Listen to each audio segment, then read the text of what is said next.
Museum building has a strong history of hosting community events going back to being a neighborhood hub as a general store, and then they were used as a location for the neighborly pub to host public suppers, summer concerts, and lawn parties.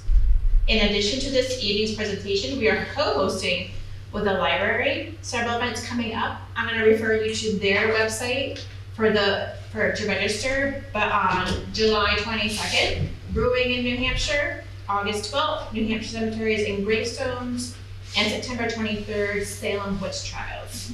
Tonight, however, I am thrilled to welcome Jim Boschman back to our building. Jim is a former curator of our collection and is an extremely talented storyteller. I hope you all enjoy listening to Jim as much as I do. Well, thank you, Heather. Having you invite me back was really a pleasure. I want to thank everybody who's here tonight, because it's really important keeping Goffstown's history alive. I see a few younger faces out there, and that means a lot to me when I see these younger folks, because if somebody don't grasp a hold of the history now and share it, it gets lost, and we're all here to keep it alive. I want to thank the Historical Society for keeping this building. It looks tremendous. I've been gone for a few years, and I can't believe the job they have done. Jennifer Brown and her whole crew. Val is the number one. Everybody give them a hand. Most of the pictures you're going to see came from here. I did have a very good top contributor of photos. Her name is Tricia Coburn. Her name was Patricia Merrill when she went to school here in 1965. And she reached out to me over the winter and said she had some incredible pictures from when she grew up in Goffstown, and she asked if I wanted to take part in it. So you're going to see a lot of them here, some real good stuff that I held on to, and I made it part of this presentation. We are going to stay in the downtown district. I call it the business district, Main Street, and we'll branch off in a couple places. We're going to go up Church Street a little bit. We're going to go up Depot Street, up School Street, and up Mill Street, just for a short distance for a couple businesses that need to be identified. So we're gonna start at the Common, and we're gonna head north. And just a little point of interest for those who don't know, when I say, or when you see the word circa, C-I-R-C-A, that's the approximate date of the picture. Okay, established is the actual date it was built. The building was, this was established. This was put there in 1916. And so this is where I'm going to begin. I like to start here because this is one of the few, this is the number one fixture in town that has stayed the same for as long as it has. And it doesn't move and it doesn't change. And this is our good old Soldiers Monument. And this was a gift from Henry Parker, and you're going to hear some names tonight that you're real familiar with. If it's not somebody, an ancestor or sort, it's a road named after them. Stinson Drive. You're going to see Parker Station. It's these are our founders, and a lot of the buildings and roads and streets were named after them. He paid to have this erected in honor of his grandfather, who was Colonel Stinson, Charles Stinson. He lived up on Gorham Pond Road, and it was in his honor, but it was also in memory of all the soldiers from Goffstown who passed away in the different wars, including the Revolutionary War. So that was a gift. That was a gift of Henry Parker. You're going to have to be patient with me. My little clicker is stopped working. So if everybody can they know where this is, we're going to go to the next picture. This is what used to be here. This is what used to be here prior to the monument being put up. This was called the Central Block, and it was one of the first buildings put up. It was a little place of business, and everybody. The barber shop was here, the bakery, and on the top floor, the Masons. That's where the Masons operated, on the top floor. And it was built in 1850. 1907 is when it burnt. This is a photo, I've always loved this photo because it was taken from Sully's Market. Sully's, we're going to get to a picture at the end where the Pythia House was, where Sully's is, and it was a tall 3-story building. And they must have been up on the porch, the top porch, looking down into the village. And you can see the building to the far left is right where the library is now. That house got moved down onto Elm Street to make room for the library. The library sits back a little further. The next building is the Central Block. Then the next one is the Central Inn, which we'll get to next. The little building on the far right just got torn down. Everybody's familiar with that. And then obviously the Parker Block. This was the New Hampshire Central House, which was right next to the Central Block. Stagecoaches would come in. Everybody, this is where you got out, and you get yourself a room. They had an aviary out back where they would, a livery where they would board your horses. And so you would stay in Goffstown for a week, and this was one of the places you could stay. But you can see, pretty fancy for its time. Fire took over and burnt the upper half. You're going to see in the next picture, it became, in 1905, it was bought by the Brentons, and it became the Brenton Inn, 1905 to 1939. And you can see it slowly went in disrepair over the years. But guess what's still standing to the left? Proud as can be, is the Soldiers Monument still there. And so that's the kind of how that's the sequence of buildings. The Condons owned the Brenton Inn in the end, and they gifted the entire property to the town, and that's how we got a common. That's how it became our common, and through that gift. That was in 1947. One of my little favorite buildings. I spent a lot of time here. You know what? Where's Heather? I think I'm going to have you do the clicking because it keeps jumping around on me. Yeah, I'm using my mouse because our little. Yeah, you want to? Yeah. Okay. So, anyways, so this was built in 1860. Ilderfit Richards. You're going to hear the name Richards everywhere. They were the family, and they were very prosperous, very adventurous, and they built most of the homes that you see downtown. Benaiah Richards, and there was Calvin Richards, and they were just a very a well-to-do family, and they were building up the downtown district of Goffstown. I dug this out of the upstairs attic when I got here. This is one of the few things, and just, they let me go up in the attic probably, I don't know, it's been 10 years now. And I found this up in the attic of that building right there. And these are all just dignitaries from that time frame. Jonathan Dodge, he started the West Lawn Cemetery. And all different, I've identified, I believe, 8 out of the 15 or so there. I never completed that project because you got to dig through a lot of history books and stuff, but to find that picture. But that was up in the attic with an inch of dust on it, so I saved it, along with a couple other neat things, right, Val? Yeah. Oh yeah, I told her about it. So anyways, yeah, that's this building.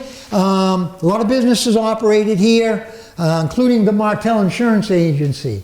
There was also, the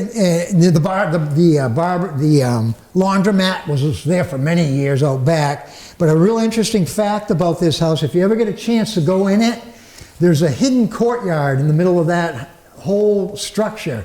And it's 27 feet long, and it's 11 or 12 feet wide. And you can't get there from here. You can't get there. You have to climb through a window to get into the courtyard. And I know that because, remember the Main Street program? You could go into the bathroom and you could look out into the courtyard. And I say, how do they mow the grass? And they have to pass the mower through the window. But there's a hidden, it's a courtyard that not many people know about. But you all know about it now.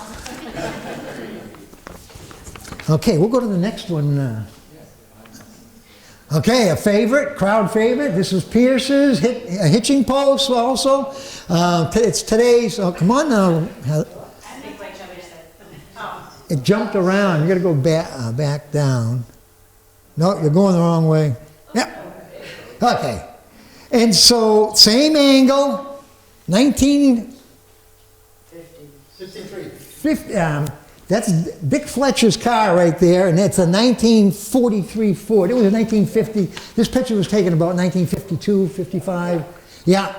But that's that, and you can see the roof. They had a big fire at one point, and the roof burnt. And when they rebuilt it, they peaked the roof a little bit more. But it was Pierce's, and there was a 5 and dime, and it was recognized at the time in the 1940s as the largest penny candy fountain store in the state of New Hampshire. Yeah, the true fact. Yeah, it was the largest. So you can see the kids gathering before school, because that's right in the corner of School Street. Okay, Pierce's hitching post. Let's go to the next one, different angle. My friend Tricia Colburn. No, you went too far. Yeah. That one came from Tricia Colburn. That's about 1961, and that's what it was, a Sunday morning going to get the Sunday paper. That's what it was like. And I think anybody here who lived in town at that time, that's what it was like. Well-dressed people going in from church, you get the Sunday news, and it was quite the kids would run in and you get your candy, and but a real a piece of history right there. That's one of my favorites. And right now the Sawyers own it, and it's a breakfast function hall. Okay, we'll go to the next one. This is the...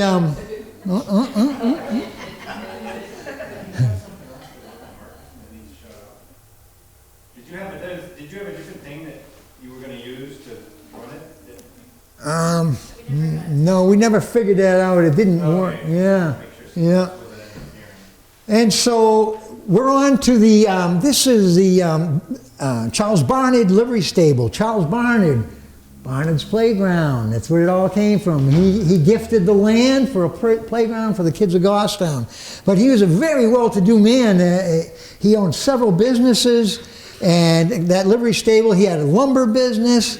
There's a few more things that he was very, he actually, the post office operated from here at one point. And yeah, so and then he passed the house on down to his daughters, and it's still in the family today. Unless something's changed in the last 10 years, but it's Melinda Jane Mattel is the current owner, who is a descendant from Charles Barnard. So it's still in the family. So there's a lot of history there. We're gonna head up School Street now. In 1874, they said it was time to do away with all the schoolhouses. We had 16 schoolhouses in Goffstown. And they decided to build one big school, grades 1 through 12. And the high school kids were on the top floor, and all the younger kids were down on the bottom floor. Before they got plumbing, they had an outside privy. It was a 3-seater. And Val's going to tell us where it is today. Now, we got it upstairs, the actual privy. I dug it out of that attic in the house next door. And it's 3 holes, and the third hole's a little tiny infant hole. And she said, oh yeah, she's been here. She didn't know what the hell it was. But I showed her today. So then they got plumbing, and that all changed. So you can see a typical schoolroom. I went there. Anybody here go to school there? Yep, I did. Look at the hands. They got some hands going up. And I went there. By the time it was 6th grade only, and that was in 1969. And then eventually it became the superintendent's office. It was what it is today. Changing. Yeah. So that was the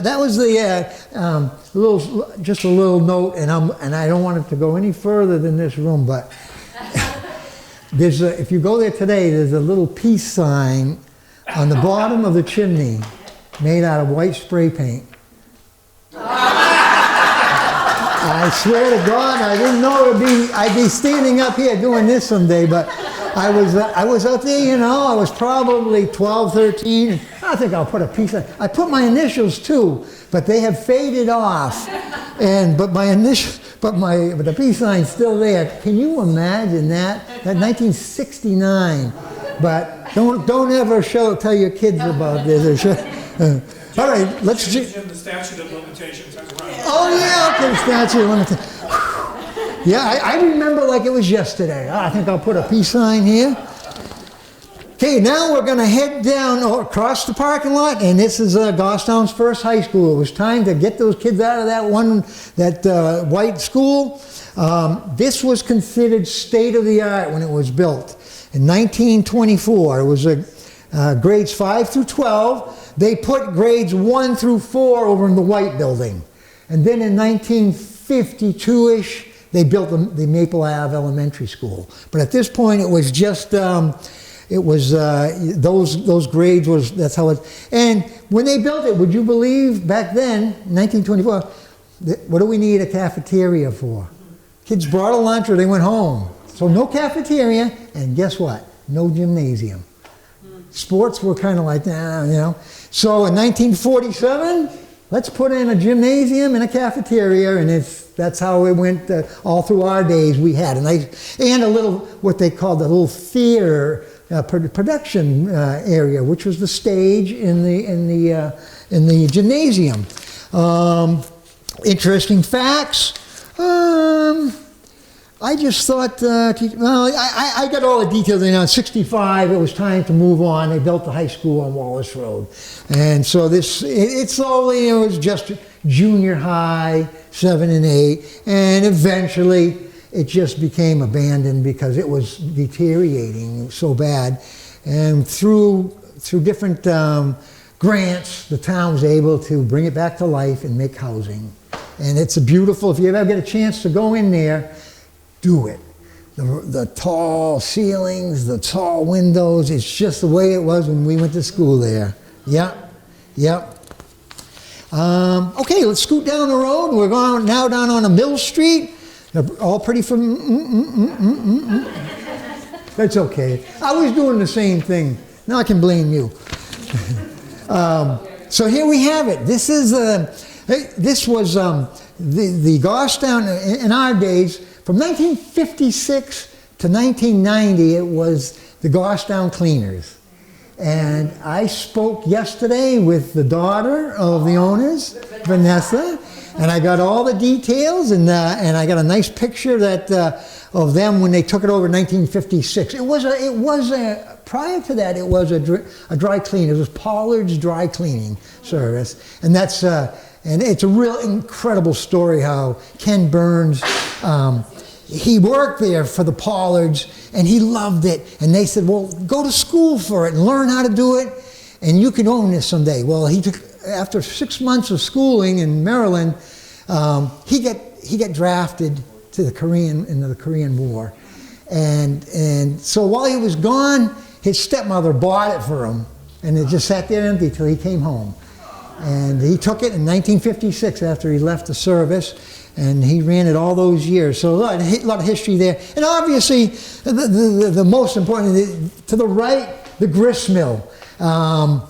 There was a tremendous need at that point in time. I think it was, 1883, and look at the name. The Parkers were in on this one. There was a need to process all the wheat and the corn and all the things being, and looking behind, you can see it in this picture too. See the big barn behind it? Yeah. That's where everybody brought all their stuff. You know, you brought your harvest, and they tagged it, they put it in there, and they could only grind so much and process so much a day. And so they would leave it in, then there was a ramp that connected the two buildings, and then they would bring it over. This was all run by power. This is water powered, this whole operation. It's incredible. But you can see flooding was a big issue. That river, before they put in Cliff State Park, there was a lot of flooding went on here. It's surprising this building's still there. Then, yeah, so it was the grains, and then a long wooden ramp. Yeah, that's pretty much the history, and now it's pretty much residential housing, and there's a few people renting. But it's a beautiful site and a beautiful building, and I'm glad it's still there. Okay, go to the next one. Look at that, folks. What it used to look like and what it looks like now. It's called the Hadley Falls, Residence at Hadley Falls. Beautiful structure. It's got more history, manufacturing history than any building in the town of Goffstown. It's so much that I could never memorize it all, so I'm going to read a few things and you'll be surprised. This manufacturing company was incorporated in 1837.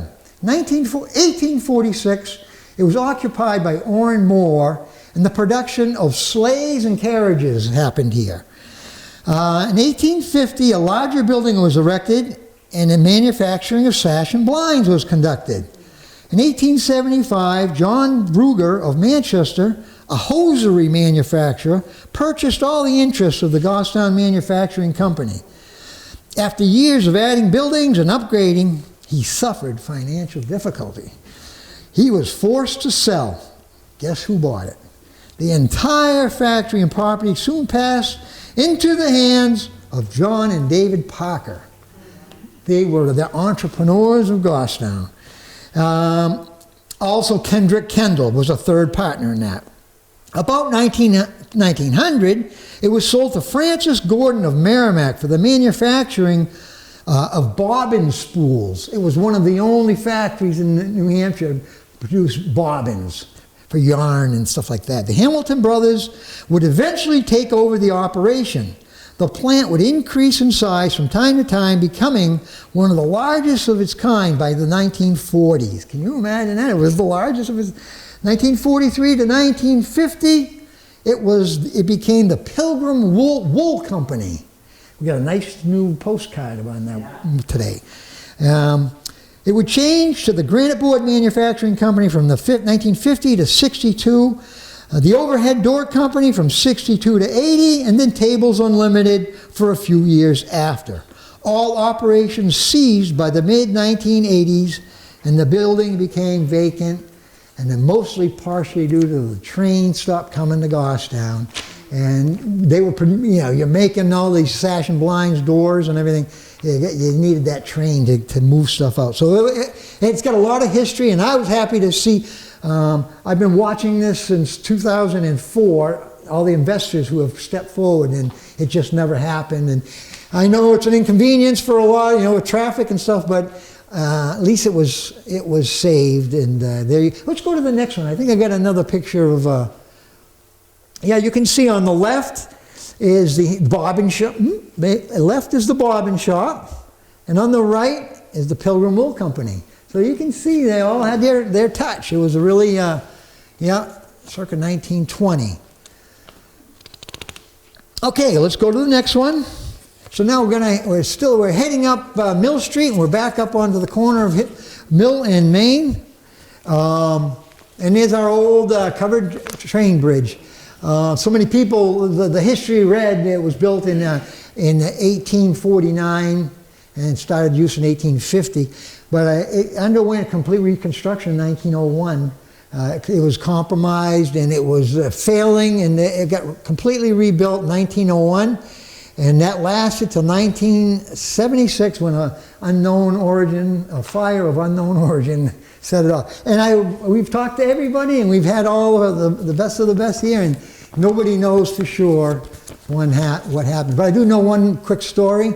My brother Pete skipped school once. Him and his buddy Pete Bailey, and they left their books and their knapsacks up in the rafters while they went off. And guess who went and got it? The principal of the school. He knew, and he climbed up there and took their books. And so when they got back at the end of the day, their books were gone, huh, Pete? So that's a true story. Many theories, no proof or evidence has ever been confirmed. And we did a whole 2-hour show here one night with the fire chief at that time, and he told us point blank, no, we don't know who did it. There's a lot of theories. Okay, let's go to the next one. Okay, this is where everybody gets a little bonus. Okay, see the sign right there? The Goffstown, that was the sign on the burning bridge, and it was saved by those 3 kids. Mostly the guy on the left. This was 1976. They were seniors in high school, junior, senior, and they saw the whole thing happening. And the young man on the left, his name is John Leonard.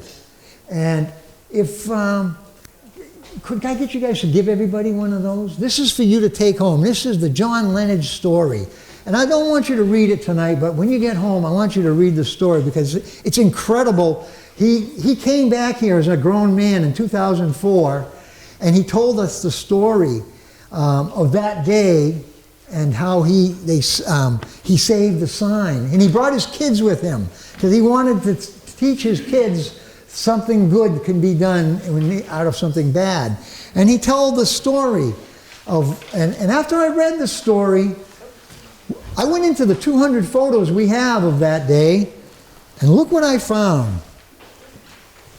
That's him rescuing. He watched that sign from the second it plunged into the water. He watched it. He kept his eyes on it till it went over the dam.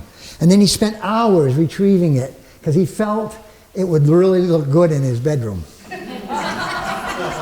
That's the truth. But his father told him, you know what, you need to give that to the Goffstown Historical Society. And we have it today on display in the train room. It's upstairs? Okay. And so, but I was, when I found the picture of that young man in the bushes watching, and he was not kidding when he told the story. So I want you to read that when you get home, and come back and see the sign at another time. So that's the history on our bridge, and it's missed by a lot of people.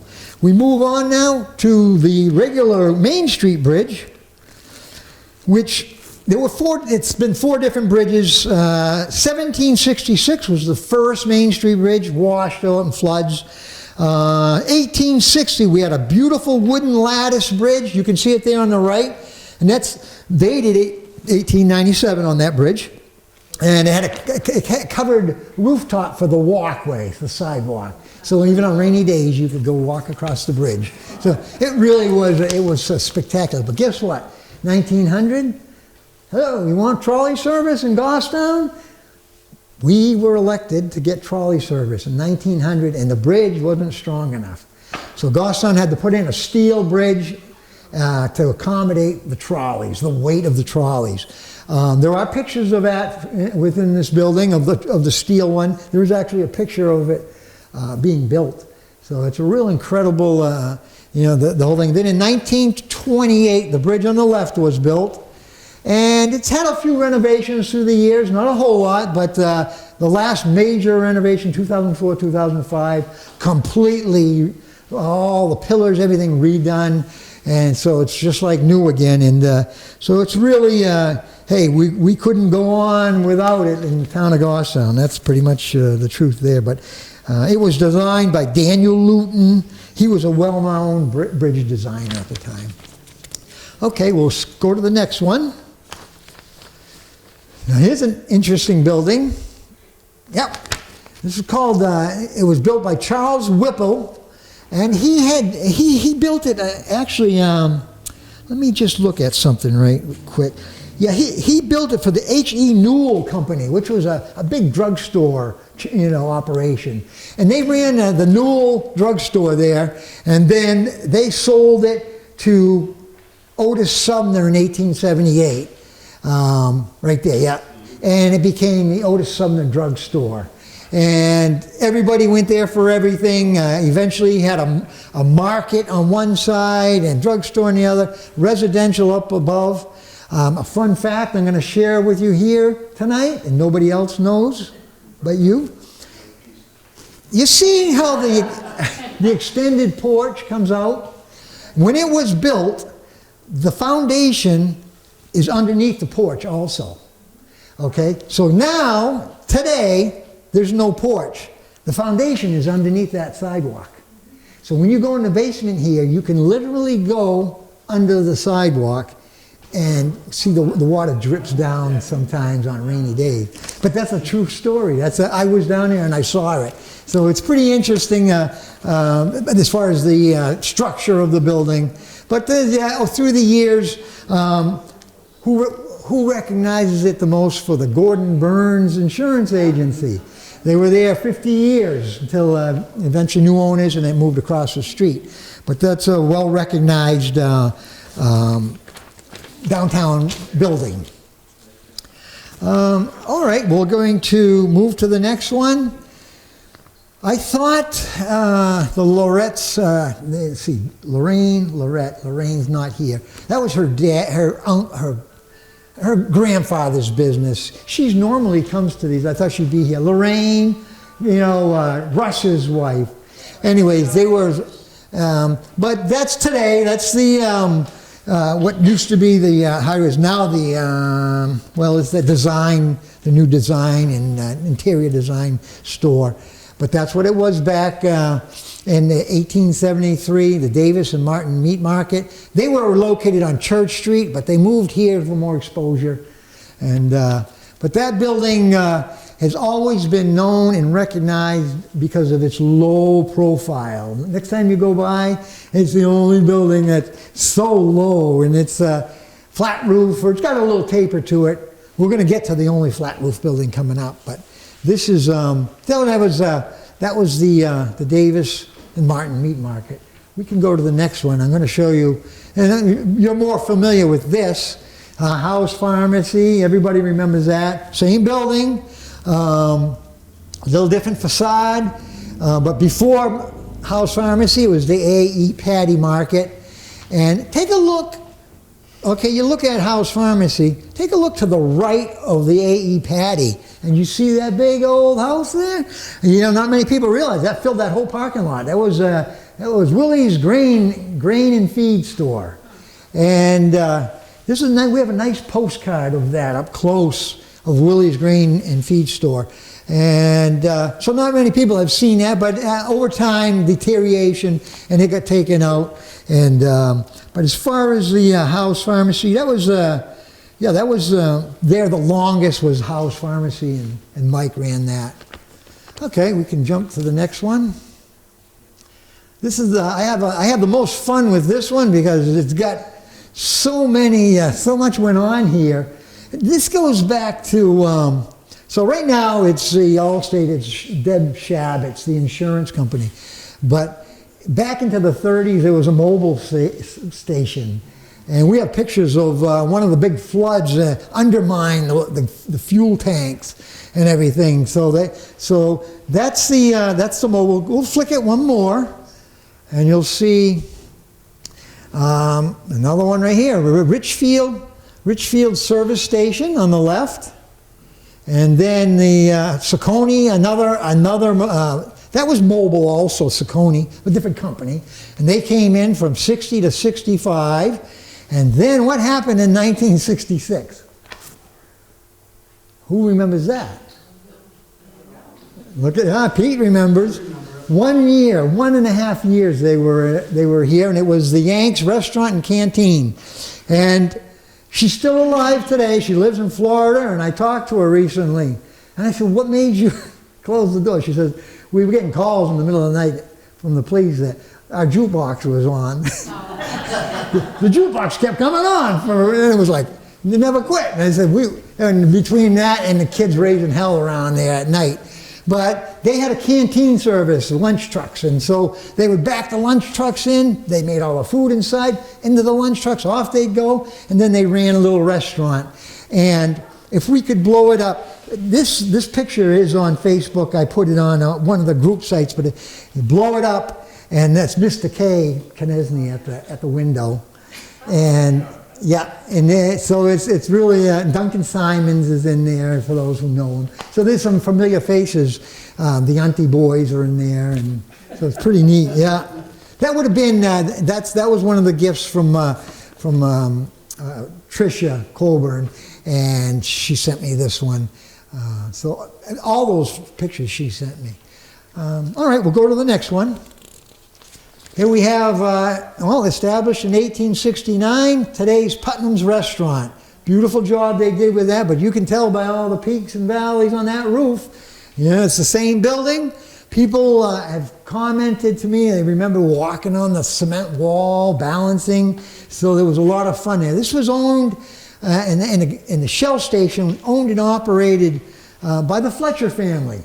Dick Fletcher, the fire chief, his parents. They bought it, but it was built in 1869.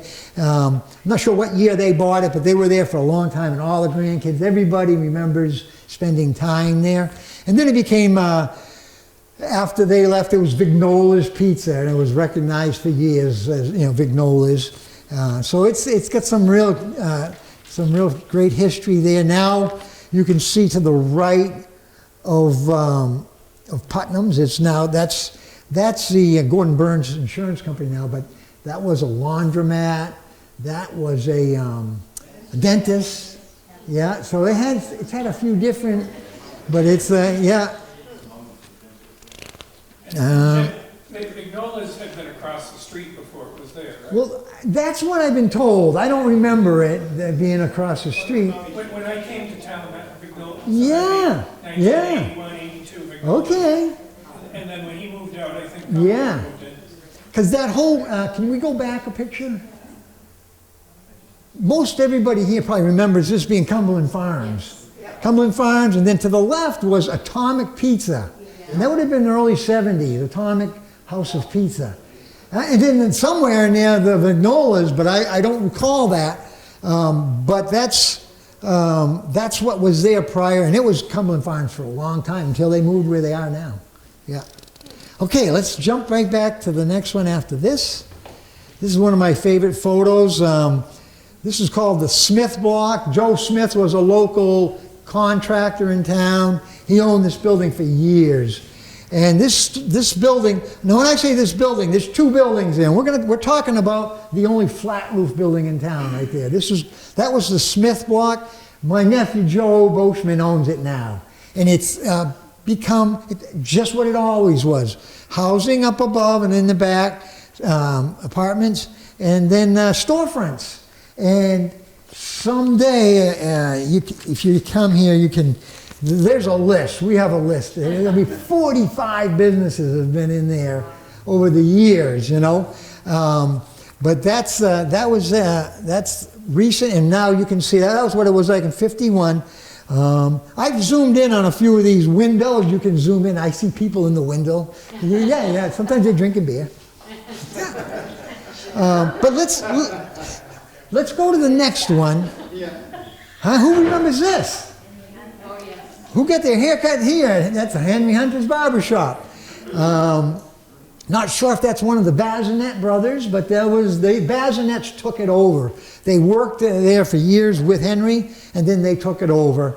But so many of the friends, and I want you to look right above Henry's head, and see that nice sign? Barbershop? Right upstairs on display. So you're all welcome to come back and see that. That's what it takes. Sometimes I found out where it was, and it was a close friend of mine. And you talk to somebody, and if it comes here, it's preserved for life, forever. And you leave it in the garage, and the next owner gets it, and they don't know what to do with it. But always be thinking that. That's Mr. Nazif Chasm. He ran the leather boot shop. He had shoe repairs. He was a cobbler, and he was well known, well recognized. Let's go to the next one. And they're all in this Smith Block building. That's why this is just a handful of what was there. Guess who that is on the left? That's the Georgianuses. That's their father, Peter Georgianus' father. Dickie Georgianus' mother and father. I think that's their little brother Jimmy. Huh? Does anybody know? That's their little brother Jimmy. They ran a laundry business there. And this was one of the ladies. I think the one on the right is the mom of the lady who gave me all these pictures. She gave me these. She now lives in Georgia, but she's and always maintained a love for Goffstown, and she gifted me, but that was her parents' business. They owned several businesses in town, several properties. They were very involved. The dad, his name was Ed. Ed and Rita. They loved Goffstown, and these are their photos. Let's go. And there was the Pilgrim Remnant Shop. Let's go to the next one. The Page Block. So that's connected now to the Smith Block. And this has been through hell and high waters. This is between the floods of the river and the fires. It's been through a lot, and it was built in 1860, destroyed by fire in 1876, another fire in 1890, and then the Skip Page Hill Road. Anybody here live on Page Hill Road? Well, Skip Page is where he was, him and his brother were avid business owners, real entrepreneurs, and that was their restaurant. They kept rebuilding, and there it is right to the end. Let's go to the next picture, and I think you'll see one of the fires. There it is, one of the fires. That would have been 1965. These pictures are from Tricia. 70s, Jason's Pub and Restaurant. A lot of you remember that? Yeah. Who remembers that? I do. Tell us about your experience with it. Okay, and that's one of the 3 tragic fires. But it's full of, the Browns bought it, Larry Brown and Sandy. They did extensive remodeling, and it's thriving little business opportunity for a lot of business owners. And it still has housing. Even that 3rd floor is still, I see people looking out the window all the time. Don't you ever look up there when you go by? I do. Okay, let's go to the next one. All right, here's an interesting building, and a lot of you might remember it, may not. Well, this is today's Ace Hardware. In the parking lot of the Ace Hardware used to sit Merrimack Farmers Exchange. A lot of great history there. It was built in 1871, and it was a sash and blind shop, shoe factory, and then it went on to be Merrimack Farmers Grain. And a lot of folks, locals, remember going there. Everybody raised cows and pigs in the day, and this is where you got all your supplies. And Larry bought that in 2004 when he knew his plans were coming together, and he needed parking lot. There was another house right to the right of it, and another house to the left of it, and he bought all 3 buildings to make room for the new Ace Hardware. Okay, why don't we jump to the next one? Today's Apotheca was once the Goffstown Train Depot. Not the original train depot.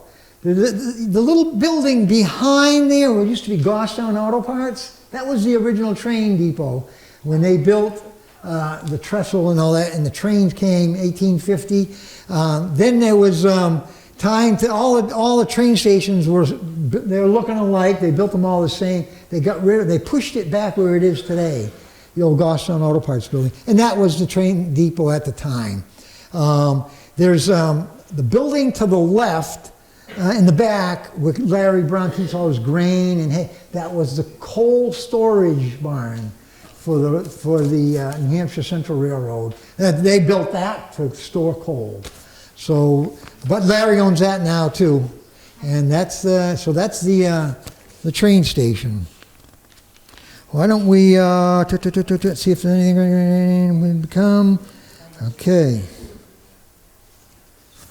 All right, so then along came a gentleman by the name of Herbert Johnson, and he had a vision of a hardware store on the corner, right where today's Main Street Eye Care is.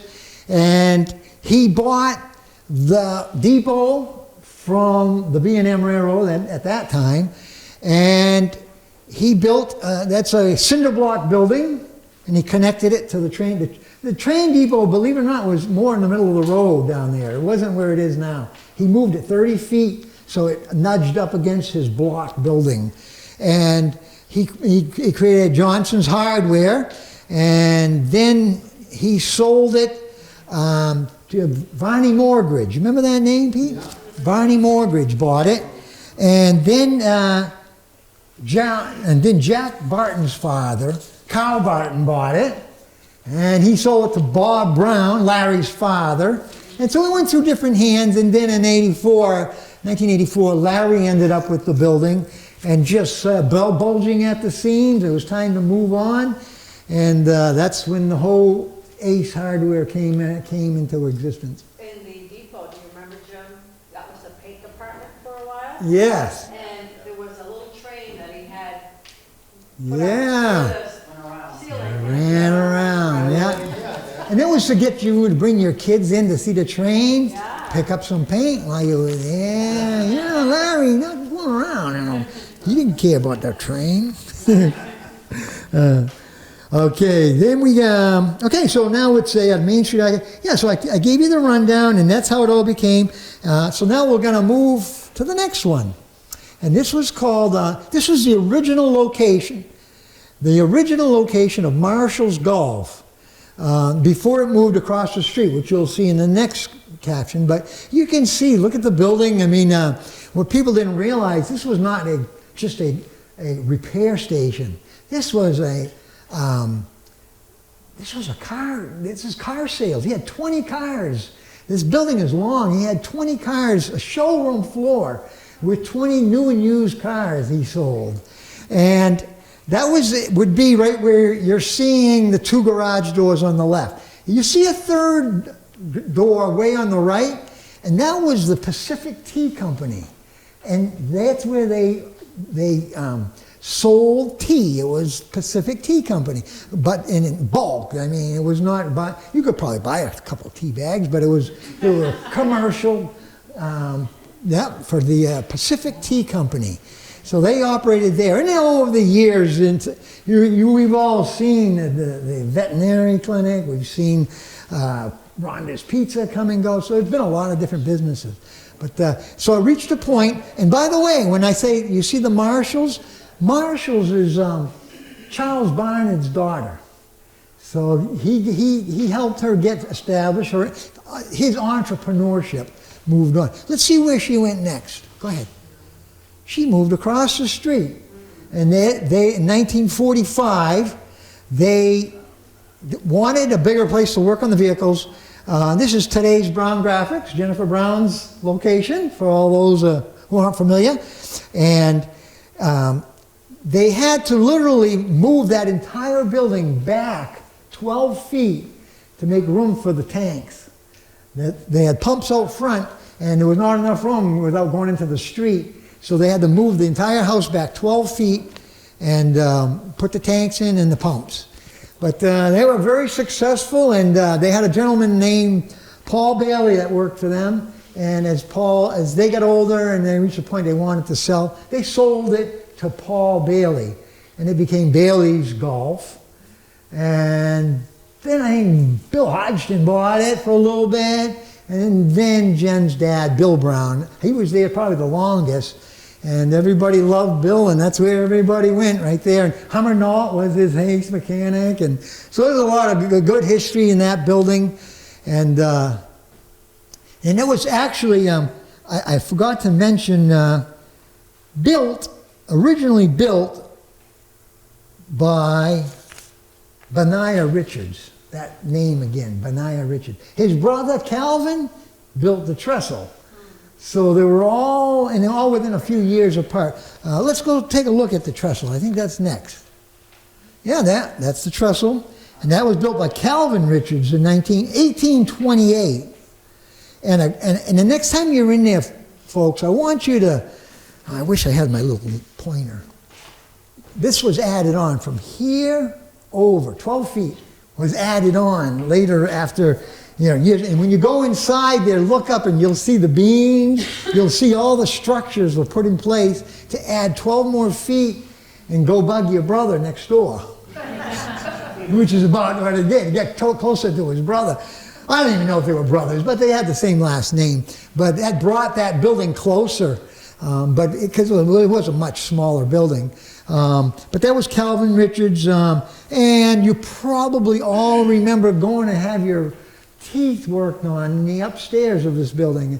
That was Benson's dentist. It was his name was Sherman Benson's dentist for years, and he owned the building. There's been many owners. Greg Tracy owned it. There's been many owners through the years, but the most recent owner's been there. Been there the longest. I mean, he's been there a long time. 97, I think he bought it. Okay, let's jump to the next one. Colby Block. And a great history. Oh, did we? Yeah, there it is. On the left is today's vision of the Colby block, and that was the upstairs. That's where the Masons moved when they got burnt out in 1907 from the Common. They moved to the upstairs here, and it was called the Port and Colby block. And it was a market, a grocery market. It went on to be the E.W. Poor building, which we have that sign, I think, is the big E.W. Poor. Yeah, new sign just came in, I think. So a lot of great history there. There was a photographer, Lane Hardware operated down below on that bottom floor, and George Lane. You got the Lane one? Yeah. Okay, big wooden one there. Yeah, Forest has their own, they got their Yeah, middle lane. and so if you ever, just thumb around, George Lane was his name, and he was the son, George. He inherited, his father was a professional photographer, and he developed pictures right there. But incredible photography of Goffstown. So if you ever have an opportunity to see any of it, he's got that site, the click, he's got a flicker. Yeah. Yeah. Okay, let's go to the next one. You took all the pictures already, right? Yeah, his niece, Mary, took it down. Okay. All right, 1810. Today's Copio. Everybody's, if you've been around town for a while, you remember it as Whipple's toy store. It was Whipple's department store. You could buy a prom dress here. You could buy a guitar here. You could buy a set of drums. They had it all. And you could buy a ping pong paddle. You know, that's what Whipple's did. And that's the Whipple store on the right. And it was, I want to share this with you. Otis and Barbara. They were just a team, husband and wife team, and they served the community well. But that building has come a long way. You can see it one time. I've got a picture of it before it was a store. It's just a big colonial, see, and they just added to make it a storefront. So it's pretty interesting. All right, we'll go to the next one. All right, our favorite town hall. This was, all right, hold on one second. Well, built in 1889, and later on it got really improved. They added a lot. And it was a real state-of-the-art town hall. It included what some called the opera house. Some refer to it as it was a magical theater, but there was a lot that the town of Goffstown had a lot of clubs who did shows. The Young Women's Dramatic Club, there was different organizations, and they all got to use this performance area and do shows for the community. But in 1937, there was a wiring issue went on, and it didn't burn it to the ground. Let's go to the next picture and we'll see.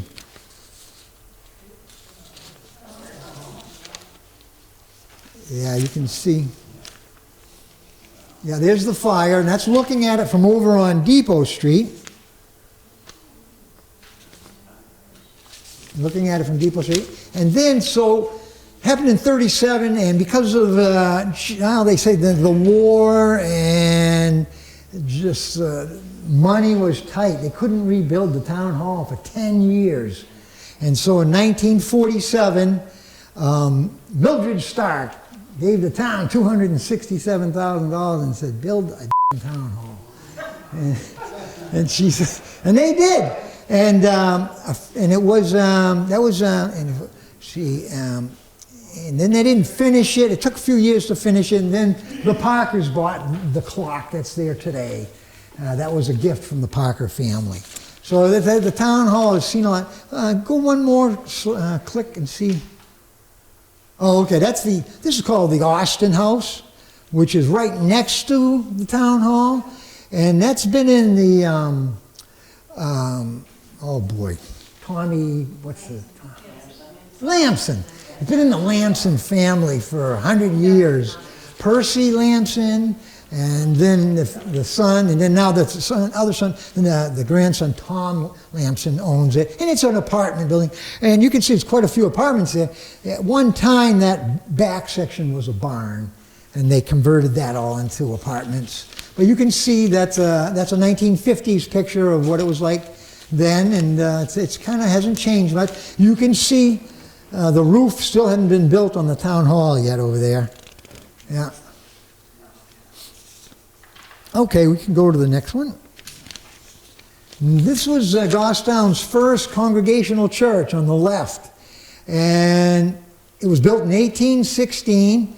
And I don't have the exact date, but they sold it to the city of Nashua. And yeah, now I don't know how they got it there. But they must have dismantled it in sections. And I did a little search last night in Nashua looking for it. Because somebody told me that it was still there and it's being used, and but I ran out of time.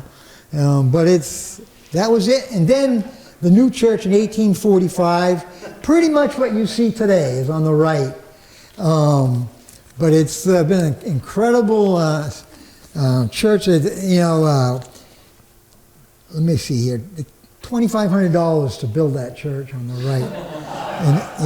And it was a Greek revival style church, was enlarged in 1869, a little bit of remodeling, and 1890 to its current Queen Anne style. It cost them $3,000 more to add on, later on. So that church, that corner has seen a lot. Okay, we're going to go up Church Street a little bit. Everybody's familiar with this building. Sergeant Block, the Union Block. Clayton Sargent, he ran the bus service in Goffstown. His dad built this. And they ran a stable out back, and they had carriages, horses, and they were kind of in the transportation thing. And when the son, Sergeant, well, we called him Sergeant, but it was Clarence, Clayton, he made it into a storefront and made it what well, you see on the right. We found a few different meat businesses, huh? Joanne and I, there's a meat company was in there. And then 1957, 58, the post office moved from the Parker Block to here. And on one side was the post office, and on the other side was Goffstown's very first credit union building. So that's why it became known as the Union Block, Sergeant Block / Union Block. But it was more recognized, through the years we had video stores and stuff here, different things come and go. And who's here now in this building? Who? David, right? So it's always been small businesses and then housing, residential, that have been used here. All right, we'll skip up to the next one. Good old Stark Hall, built in 1875, and it was constructed as a vestry for the Congregational Church. 1891, it was purchased by Ed Blaisdell and converted to dry goods store and a post office.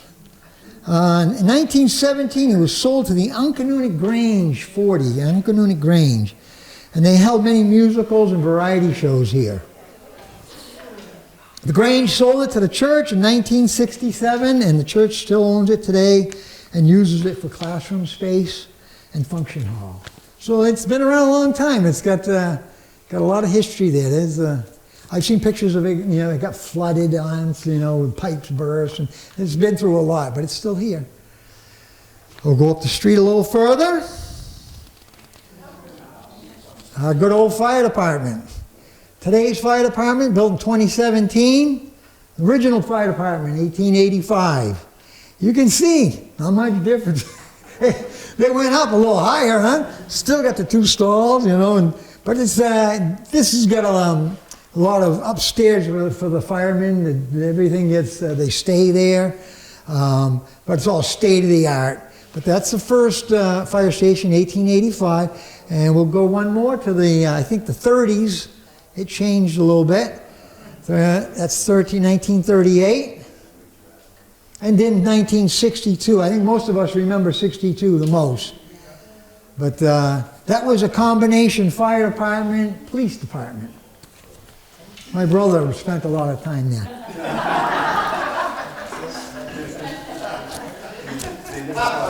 Yeah. Yeah. Okay.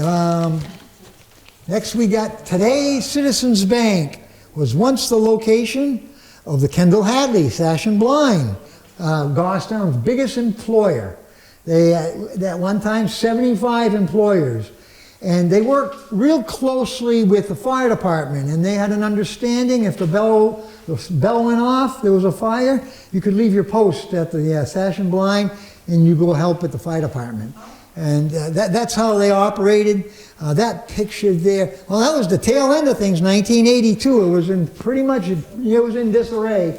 There's a lot of stuff was saved, and it's here and there. We got a few things here in the Historical Society, but in the lobby of the bank, you'll see a lot of memorabilia on display from the Sash and Blind. Because you remember now, the train came right up next door to them, and I've read detailed stories how there are sash and blinds and fancy doors that were made here that are in some of the high elite hotels and businesses in New York City.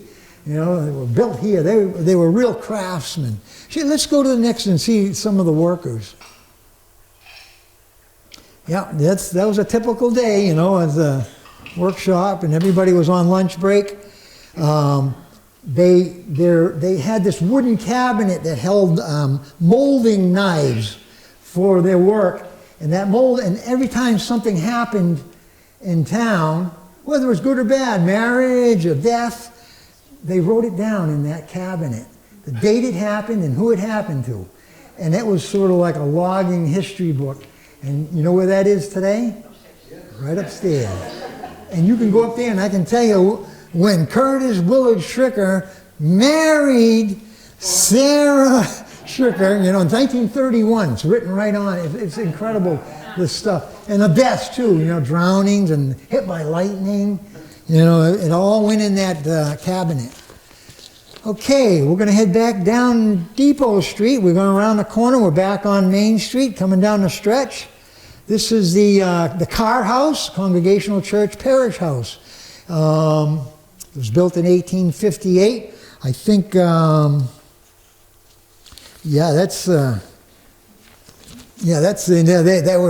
one time it was a storage house, a warehouse where they did, there was a few businesses that ran there, but that photo looks like 61. That was 1961. But it looks the same today, and everybody enjoys that building. Yep. We can go to the next one. All right. I always felt this was probably, other than the factory, held more history here. This is the Parker Block, built in 1810. And this was the Parker store right here where we're all sitting. And when the trains came and things were really bustling downtown, they said, time to go up there where the people are. So they packed up all their grains and all their goods, and they headed up there, and they took over this building. It's 3 floors. It became known as the Parker Block / Oddfellows Block. The Oddfellows operated on the top floor for 50 years or more before they moved to where they are today on Mountain Road. This picture, you can see the road is being redone in the 60s, early 61, I think, was when that picture was taken on the right. But it had many names. I think we'll go to the next one. It was called,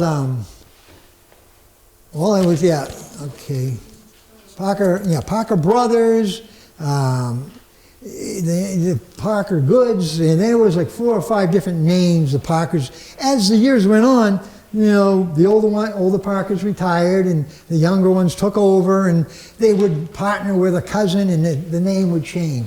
But you could get anything here from a shovel to, you know, a bag of peaches. And a lot of the local farmers they sold their goods to these guys. You had chickens, you wanted to sell them a dozen chickens, they'd buy them, put them in the freezer. And so there was your local go-to place. That's where you got everything right there, the Parker Brothers. Red White Market. And most people from town remember it as the Food Liner. And David Warad ran the Food Liner there. That was the most remembered and recognized. The subsequent owners. Oh yeah, it was called the Parker and Company, Parker and Sons, the Parker Brothers, and just good old the Parker Market. So it had 4 or 5 different names, and then the Odd Fellows, like I said, took over and was on the top floor.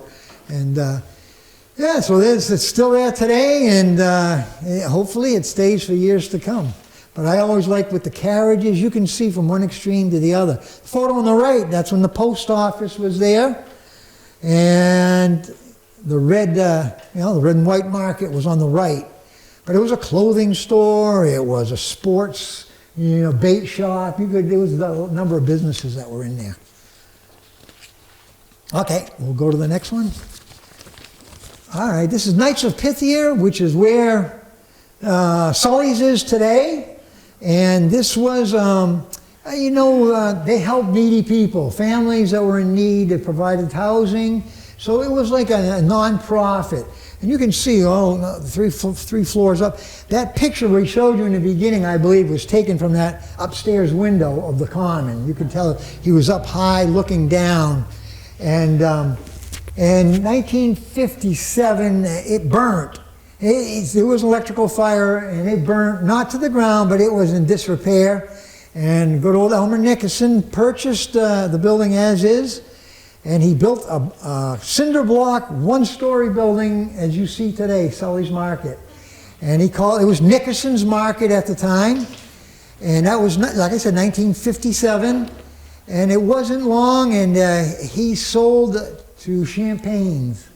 It became Champagne's Market. What else? What did it become after that, Joanne? I was a Champagne's. Grand Union, yes, it was a Grand Union.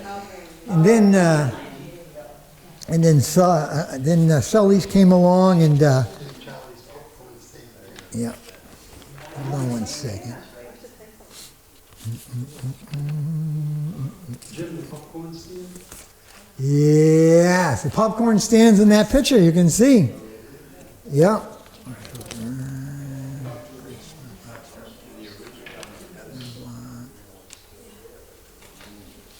Okay, we're down the last page. Yeah, so next up is the popcorn stand. Everybody's pretty familiar with this. It wasn't until recently, and in the last few months, I came across that photo on the right, and the story goes, the gentleman by the name of Louis Prince built that popcorn stand in 1933, and he would pull it by horse, and he would pull it by, he had, what else?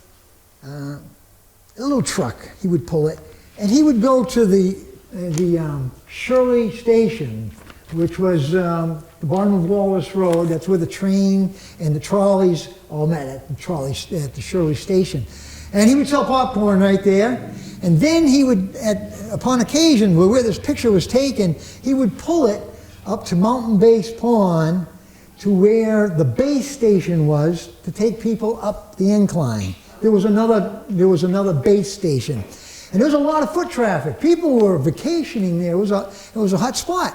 And that's where this picture was taken. I came across it on eBay, and it was bidding, and I missed it. The guy bought it from Manchester, this picture, and it's in a case and everything. This is it's a tin photo. This is not it's a copper tin photo.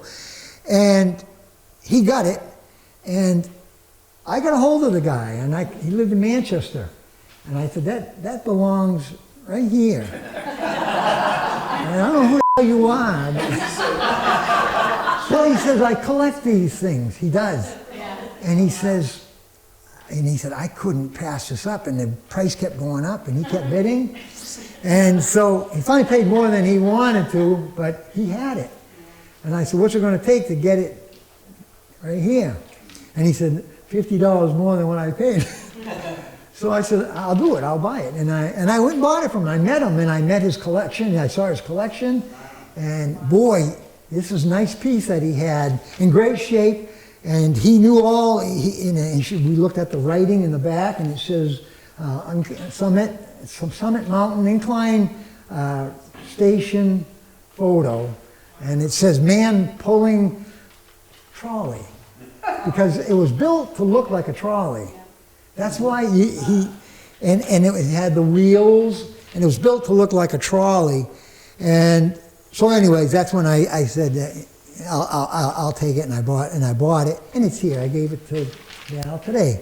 And, but that's the popcorn stand today, so you can see the resemblance there, and there's a whole story that goes in. It was sold, he sold it to Popcorn Charlie. It was known as Popcorn Charlie, 1947, and he ran it right where it is today, all those years, until I think 84, 86, the Lions Club bought it from him, the land and the popcorn stand. And the original, well, I don't know if it's the original, but one of the very first popcorn makers is right upstairs. So next time you come visit, you want to go up and see that. But it's it's a piece. The Lions Club gave it to us because it deserved to be preserved. And I think we're coming down the stretch now. There's look at how little the library was back then, huh? Goffstown's, the public library was an idea.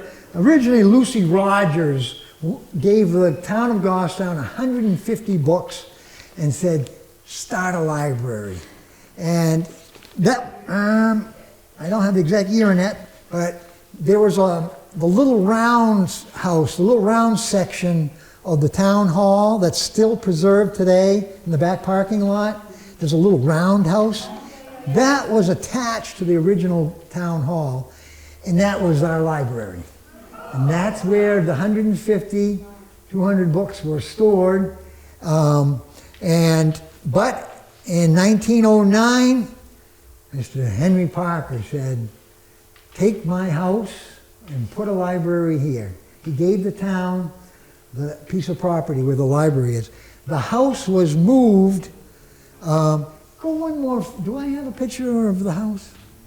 There it is. That's it, right down on Elm Street, down by Maple Ave. We've all seen that. That's used to be where the library is. And if you look, count the windows up top, 6, and you can see it. It's the house. You got a porch now. They must have got rid of the barn, but that house was moved down onto Elm Street. But yeah, it was Frank Parker, and he gifted the land, and the library was built, and that's how that's how we got a public library. What's his name? It was officially named the Goffstown Public Library in 1910. 1907, an addition was made and dedicated. And then there's been another addition since, and they're looking to do another addition. But the town needs to keep getting bigger. But that's where it was originally. And we're down to our last. All right, everybody's familiar with TD Bank on the left. This picture here was in 1971.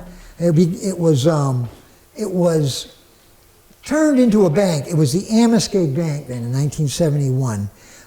This picture on the left is today, but 1971 it was converted into the Amoskeag Bank. It was a big dedication. It was a big thing. We have to have an Amoskeag Bank in Goffstown. All the kids would, in the schools, that's where you would save your money, and you had your own bank right in town. Let's go to the next clip. And before it was the bank, it was a used car lot on the left. And you can see that was Elmer Nickerson that had a used car lot. He had his hands in everything. Then it became Sam's Texaco on the right, but you can see that the building has always remained. And even today, you know, when I look at the windows and the doorway, everything's in the same place it was then. You know, that granite piece along the base still there. So it's really a lot of fun looking at then and now. But that was Elmer Nickerson's garage. And then one last picture before this, after this, I think. And that was before Elmer got in there. And that was the Moore Hamilton blacksmith. There's these two guys. His name was Moore and Hamilton, and they had this business from 1872 to 1922. They were the first business in Goffstown to have 50 consecutive years of successful business. And Melissa Moore, Billy Moore, I think some of you know that's their great-grandfather, and they grew up on North Mass Road. But that's her great-grandfather. And they did, blacksmith shop work. And on the left you can see the town guys are digging a hole by the road, but that's Sam's Texaco. And guess what's, the privy. The privy from the white school, that's it. See the little building with the peaked roof? Right under the Texaco sign. That was the outhouse at the white school when they first built it. And so when they got plumbing, they sold it. And the stove guy, he had a stove business, and he put stoves in there, and you could come in the fall, so a lot of people would do it, and they give them $50, and you would take, maybe not that much, but $20, and you got a stove for the winter. He gave you a stove for the winter. And you brought it back in the spring, and he put it in, and he rented stoves. And, you know, the piping and everything, but it was Jenks stove business was, but that's what went on there, and that's long gone. But that would be in the parking lot of today's TD Bank. And that brings us to our final picture. That's Goffstown Village today.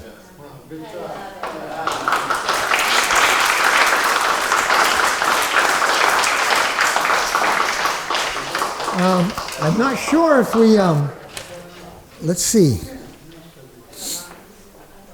Boy, we did good on time. If anybody's got a question or two, we definitely have some snacks over there afterwards, and we got some ice, some cold waters if anybody wants a drink and a snack. But if there's a, Heather, could we put the lights on? And if anybody has a question or two, or want to know something about a house you live in or lived in, we're always willing to answer questions. If you want to send something to our website, and we'll get it answered for you. But there's a lot went on in Goffstown. I now live in Newberry, New Hampshire. I was just the way it all my life unfolded. I sold my business and I sold my house. The guy wanted my house too. And so I had 30 days to find a new place to live, and I ended up in Newberry, and I'm still there. But I come here often. I still love Goffstown. It'll always be my favorite. Yeah, I mean, that's, I kind of I'm involved with the Giant Pumpkin Regatta. So that's one of my, so I'm down for that, but I still keep in touch with the group. You have a picture of the conductor in front of the train depot? Yeah. His name is Blaisdell? Yes. Is that Blaisdell, part of the Blaisdells that owned our house? It's a good question. There were different families, Blaisdell families. One was a doctor, one was up where you live on the corner. There was two or three. I can't say for sure. You know, I don't think he was the one from your house. And what was his first name? I'd have to look. Paul Blaisdell. It was, yeah. Maurice? Yeah, he's there now, we put him back out. Yeah, he's the one in that picture. Yeah, he comes out every summer. There was another Blaisdell who was known for finding out which mountain was taller than the other, and the two Uncanunics. For years, nobody could figure out, and he took out the way he did it, and he was quite the astronomer. I don't know what he was able to figure it out, and it was 14 feet difference, and it's a very little distance, but that's the Blaisdell.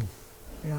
So several Blaisdell families. Yeah, yeah. Were in town. And I'd be speculating to say they were related, but in most cases they were. I think they were. Yeah. Because my dad bought the house in 1960 from Blaisdell. Yeah. But I think it was Mabel Blaisdell. They're talking about up on Patty Hill Road, that sharp corner, the farmhouse. Well, believe it or not, we got pictures. All the Goffstown High School used to conduct their winter carnival, parts of their winter carnival in that field that goes down to that pond. And we've got old videos and pictures. I found a few more pictures. Skiing and sledding. It was a big. Oh, that's where the winter carnival was held. You know, that part of it. And they did, and then they would go to the fire station for skating. They have a big skating rink, and so they had different segments of the winter carnival. Anybody else? That's pretty much it. All right, I want to thank you guys all for coming, and we hope you enjoyed the show.